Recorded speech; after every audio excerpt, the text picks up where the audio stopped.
अस्सलाम वालेकुम। मैं हूं सैयद शमाल अहमद हाशमी। आज मैं आपको क्रिकेट की दुनिया की सबसे बड़ी खबर देने जा रहा हूं। आज भारत और साउथ अफ्रीका का T20 मैच था जिसमें भारतीय टीम ताश के पत्तों की तरह बिखरती हुई नजर आई।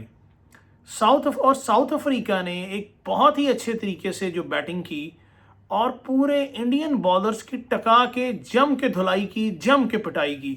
जैसा कि एक दफ़ा एक भारतीय एंकर ने पूछा था शुएब अख्तर से कि इंडिया ने आपकी धुलाई की और पिटाई की, तो आज मैं उस भारतीय नारी और उस एंकर को ये जवाब देना चाहता हूँ कि आज देखो किस तरह वो कहते हैं ना कि गरूर का सर नीचा होता है। तो अल्लाह ताला ने ये भारत को दिखाया कि किस तरह साउथ अफ्रीका ने आप लोगों की ठुकाई की, पिटाई की और बेतहाशा आप लोगों की पिटाई की। गो के शुरू में तो 20 रन पे 3 विकेटें गिर चुकी थी साउथ अफ्रीका की, लेकिन उसके बाद आके मिलर ने ऐसी इनिंग्स खेली, छक्के चौके लगाए कि इंडियन बॉलर्स बेबस नजर आए। यूं हार्दिक पांड्या बेबस नजर आए, चक्रवर्ती जो वरुण चक्रवर्ती थे वो बेचारे बेबसी की तस्वीर बने हुए थे। छक्के खा खा के उनका बुरा हाल हो गया और 42-43 रन जब उन्हें पड़ चुके थे तो फिर बेचारे वरुण चक्रवर्ती को एक जो है वो विकेट मिली। इस मैच में जो था जी कि जो साउथ अफ्रीका ने 100 तकरीबन एक लंबी इनिंग्स खेली है और 76 रन से फतह हासिल की है। भारत जो है बेचारा वो 100 सिर्फ 11 रन बना सका और दुबे का तो पता ही है आपको उनके साथ क्या बना। चले मैं बात करता हूँ साउथ अफ्रीका की बैटिंग लाइन की तरफ। साउथ अफ्रीका ने देखें बहुत अच्छी बैटिंग की। जो मिलर थे उन्होंने छक्के चौकों की बरसात कर दी और सिर्फ 35 गेंदों पे 63 रन उन्होंने बटोरे और जो इंडियन गेंदबाज थे वो बुरी तरह से नाकाम हुए। स्टब्स ने 44 रन बनाए और उनकी जो सबसे जो है ना जी वो बेहतरीन बात ये वो कि आखिरी ओवर में भी उन्होंने 2 छक्के जो थे वो ठोक दिए। हार्दिक पांड्या की बुरे तरह से पटाई हुई, वरुण चक्रवर्ती की पटाई हुई, एक और फास्ट बॉलर थे अशप्रीत, उनकी भी पटाई होती रही। बहरहाल बात यह है कि हम बुमराह की तरफ आते हैं। बुमराह बेचारा जो था वो बॉलिंग करता रहा लेकिन कोई ख़ास काम ना आ सकी उसके। वो जो बॉलिंग थी वो जो यॉर्कर करता है, और मैं ये भी कह दूं कि बुमराह कोई अजीम कोई बड़ा बॉलर नहीं है, क्योंकि मैंने ख़ुद भी 20-25 साल तक क्रिकेट खेली है और मैं बहुत अच्छे तरीके से क्रिकेट की बारीकियों को समझता हूँ। ये लोगों ने सिर्फ बुमराह को उठाया हुआ है कि जी बुमराह बड़ा अच्छा बॉलर है। आज मुकम्मल तौर पे बेबस नाकाम नज़र आया। बेशक उसने 15 रन दे के 3 विकेटें दी हैं, लेकिन आप मुझे बताएं कि जो इंडियन कप्तान जो सूर्य कुमार यादव है, मैं ये कहूँगा वो अकल से बिल्कुल पैदल है। आप देखो अगर बुमराह अच्छी बॉलिंग कर सकता है तो भाई तुम्हें अकल कहीं क्यों नहीं है? तुम्हारे दिमाग में क्या कोई भैंस का दिमाग, बल्कि भैंस का दिमाग अब ये जो है वो कि मैं क्या कहूँ कि अकल बड़ी के भैंस जब कहा जाता है तो सूर्य कुमार यादव लोग जैसे लोग कहते हैं भैंस बड़ी है। भाई तुम्हें अकल नहीं है। अगर जसप्रीत बुमराह अच्छी बॉलिंग कर सकता है और वो आउट कर रहा है तो भाई तुम उसे ओवर दे दो। तुम उसे संभाल के रख रहे हो। तो मैं समझता हूं कि सूर्य कुमार यादव जो हैं वो बिल्कुल भी कप्तानी के लायक नहीं है। उनकी जगह कोई और कप्तान होना चाहिए। जैसे किसी ज़माने में धोनी था, गंगोली था, वो अच्छे कैप्टन्स थे, लेकिन बहरहाल स्टब्स ने बैटिंग बहुत आला की और बड़ी फैंटी लगाई। इसके अलावा मिलर ने बहुत अच्छी जो है वो बैटिंग की और बड़े छक्के लगाए, और मिलर को कहा जाता है कि वो एक क्लच की तरह जो है वो एक अपनी पकड़ बनाते हैं। तो आज के मैच में ये नज़र आया इंडिया की एक बेतहाशा धुलाई हुई जिस पे दिल भी हमारा खुशी से बाग बाग है। और आज क्रिकेट की ये जो है व्लॉग करते हुए मैं काफ़ी खुश हूँ और उम्मीद करते हैं अल्लाह ताला से कि अल्लाह ताला इसी तरह पाकिस्तानी कौम को खुश रखे और जो भारत की हार है वो इसी तरह ही उसका मुकद्दर बनी रहे। आगे मैं बात करता हूँ जी। इसके बाद जी हम ये कहते हैं कि जो साउथ अफ्रीका के जो कैप्टन थे एडन एडन मार्क्रम जो थे, उन्होंने एक बड़ी ज़बरदस्त परफॉर्मेंस दी। जब भारतीय टीम जब मैच के लिए आई तो उन्होंने पहला ओवर खुद लिया और ये कहा कि आज तो जिम्मेदारी भारत मैं खुद उठाता हूँ। जिस तरह पाकिस्तान ने भारत के राफेल गिराए थे, इसी तरह से जो मार्करम थे उन्होंने पहले ही ओवर में भारत की जो एक विकेट गिरा दी और उसके बाद जो है वो संभल नहीं पाया भारत। एक बात मैं आपको और बताऊं, जो है एक डिवाल ब्रेविस जिन्होंने मिलर के साथ एक बड़ी मुस्तहकम पार्टनरशिप की, बड़े मंझे हुए खिलाड़ी मुझे नजर आए और मेरी ये तज्जिया है कि अगर उनको मज़ीद पॉलिश किया जाए तो क्रिकेट की दुनिया में एक बहुत बड़ा नाम पैदा कर सकते हैं, क्योंकि जो ब्रेविस हैं उनका जो खेलने का स्टाइल है वो बड़ा दिलकश है कि वो प्रेशर में नहीं आते, बड़ी अच्छे लंबे स्टॉक्स खेलते हैं। और इसी तरह मिलर ने भी जो शॉट्स खेली आप वो देखेंगे बड़ी लंबी शॉट्स थी कि उन्होंने मतलब कि जब वो आउट हुए it means it I am very confidently saying that damage had been done. Fielding पे हम आए तो देखें, अच्छा उसके बाद जब इंडियन बारी आई, जो इंडियन बैटिंग थी, तिलक वर्मा बच्चों की तरह आउट हुए, बिल्कुल बेबस नजर आए। और तिलक वर्मा के आउट होने के बाद एक खिलाड़ी थे अभिषेक, वो भी बच्चों की तरह खेलते हुए नजर आए और वैसे ही आउट हुए। सूर्य कुमार यादव भी कोई काबिल जिक्र कारकर्दगी नहीं दिखा सके। जब उनके 5 खिलाड़ी भारत के आउट हो चुके थे तो भारत की उम्मीद टूट गई, बिल्कुल टूट चुकी। हार्दिक पांड्या आए, एक छक्का लगाया, एक छक्का जो उन्होंने बाउंड्री पे लगाया उस बेचारे ने मुश्किल छक्का लगा दिया।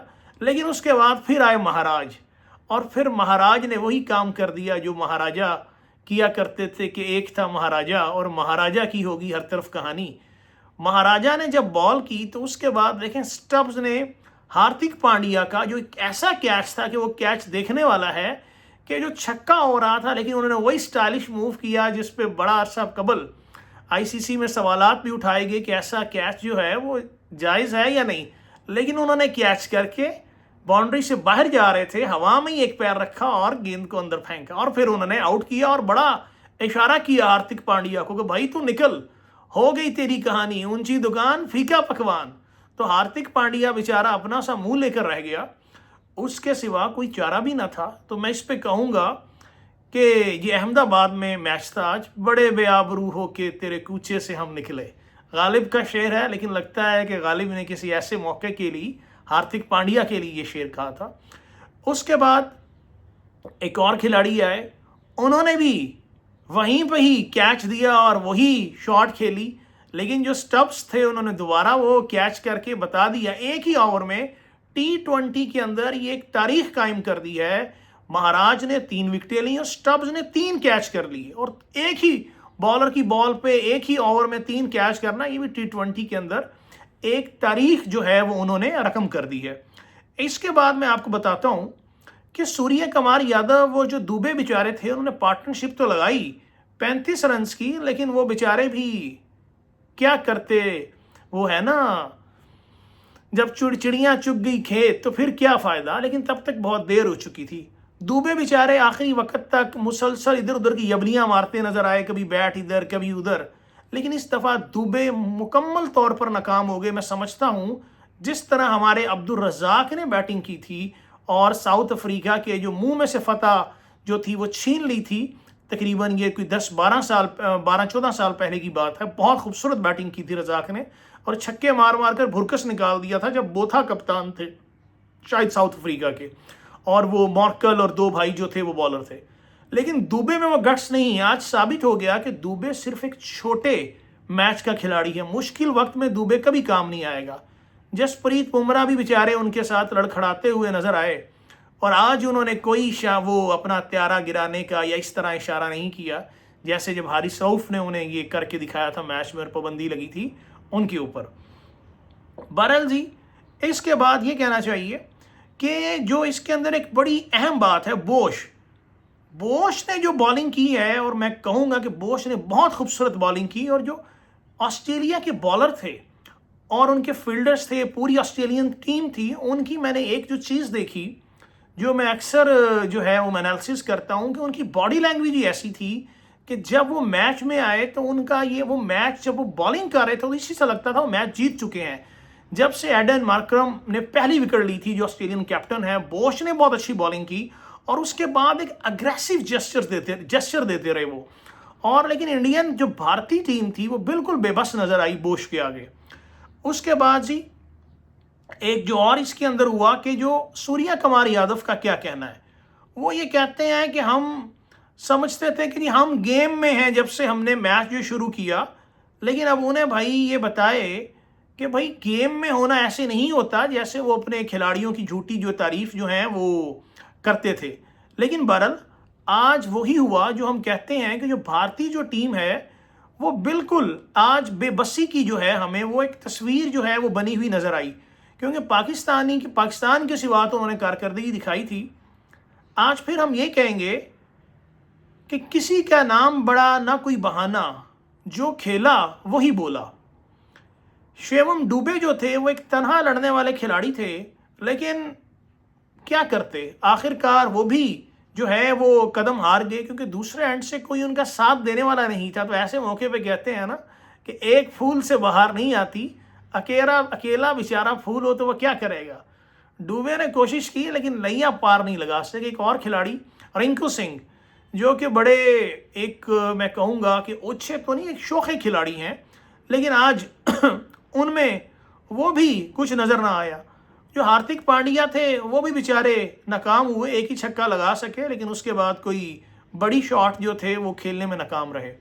स्पिनर जो थे मिथुन चक्रवर्ती, वो बेचारे छक्के खा खा के पागल हो चुके थे, और कहते हैं कि आज उनकी जादू की छड़ी भी बेजान थी।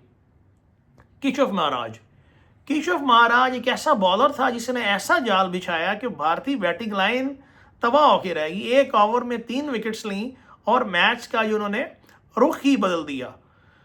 मार्को जेनसन ने बहुत अच्छी बॉलिंग की, और इंडिया की जो थी ना जी वो बैटिंग लाइन, उसको तबाह करके रख दिया। एडन मार्करम का बहुत जरूरतमंदाना फैसला, जो उन्होंने खुद बॉलिंग ली, लेकिन यही लम्हा मैच के लिए संगे मील साबित हुआ, और यही लीडरशिप होती है। फील्डिंग जो थी देखें, हैंसी क्रोनिया के दौर से लेके जबकि वो हर्षल गिब्स थे और जॉन्थी रोड, जिन्हें फील्डिंग का बहुत बड़ा एक प्लेयर माना जाता है पूरी दुनिया में, आज वो जो एक खुफिया हथियार था वो जनूबी अफ्रीका की फील्डिंग साबित हुई। उन्होंने साबित कर दिया कि उनसे अच्छी फील्डिंग कोई नहीं कर सकता। लेकिन भारतीय बैटिंग लाइन का आज पोल खुल गया, बुरे तरीके से हारे, 77 रन से उनको शिकस्त हुई। फील्डिंग में उनकी जान नहीं थी, बॉलिंग में कोई मनसूबाबंदी नहीं थी, और गलत शॉट्स खेलते रहे गलत वक्त पर। और जो पांड्या थे, पांड्या वाकई एक बेजान दीवार साबित हुए। आज मैं ये कहने पे मजबूर हो चुका हूँ कि आज 1.5 अरब भारतीय जो हैं उनको नींद नहीं आएगी कि जिस तरह से, ये मैं उस भारतीय नारी को, एंकर को जवाब देता हूँ कि जिस तरह से उन्होंने शुएब अख्तर के साथ वो एक ह्यूमिलेटिंग टून में बात की थी कि आपकी धुलाई हुई, तो आज मैं तुम्हें ये कहना चाहूँगा कि जिस तरह आज साउथ अफ्रीका ने तुम्हारी धुलाई की, तो और तुम्हारा गुरूर जो था वो पाश हो गया। तो अब जब कभी भी तुम सोचो धुलाई के बारे में, तो ये लफ्ज़ याद रखना कि धुलाई इसे कहते हैं जो आज मिलर ने की, जो आज स्टब्स ने तुम्हारी धुलाई की। छक्के मार मार के स्टब्स से बहुत ही कमाल के छक्के लगाए, और वो कैच देखने चाहिए जो स्टब्स ने, बाउंड्री वाले कैच जो किए थे वो कमाल के कैच थे। कि मैं स्टब्स को भी मुबारकबाद पेश करता हूँ, पूरी साउथ अफ्रीकन टीम को मुबारकबाद पेश करता हूँ। और मुझे ये लगता है कि जिस तरह से साउथ अफ्रीका ने आज मैच में खेला है, वो सेमीफाइनल और फिर आगे फाइनल में भी पहुंचेगा।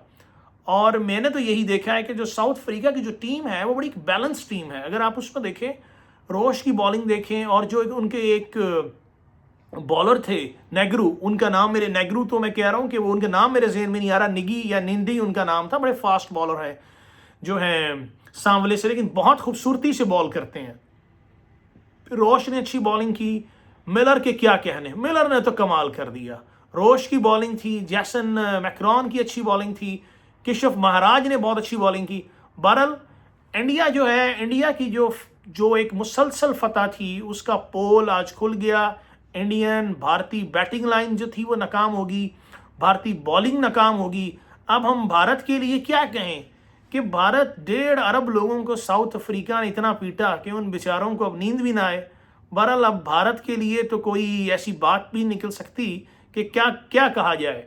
अगर हमने कुछ कहा तो भारत फिर भाग जाएगा अमेरिका और कहेगा हमें माफ़ी दिलवाओ। जैसे जब पाकिस्तान ने भारत के साथ राफेल गिराए थे तो तब भी ऐसा ही हुआ था। बहरहाल देखिए, अब हम बढ़ेंगे आगे कि आगे क्या होता है। एक दो खबरें जो थी, बहरहाल वो मैच की मैंने आपसे शेयर करनी थी तो वो मैं कर चुका हूँ। हम अपनी पाकिस्तानी क्रिकेट टीम के लिए दुआगो हैं कि पाकिस्तान आगे अच्छा परफॉर्म करेगा और भारत आज अपने जख्म चाटता रहेगा। सूर्या कुमार यादव आज जो कप्तान थे वो बिल्कुल नाकाम हुए। वो इस तरह खेल रहे थे जैसे बच्चे हों। और आज मैं के लफ्ज़ कहना चाहूँगा कि भारतीय खिलाड़ी बॉल से, गेंद से ऐसे डर रहे थे कि जैसे वो गेंद नहीं कोई बम है।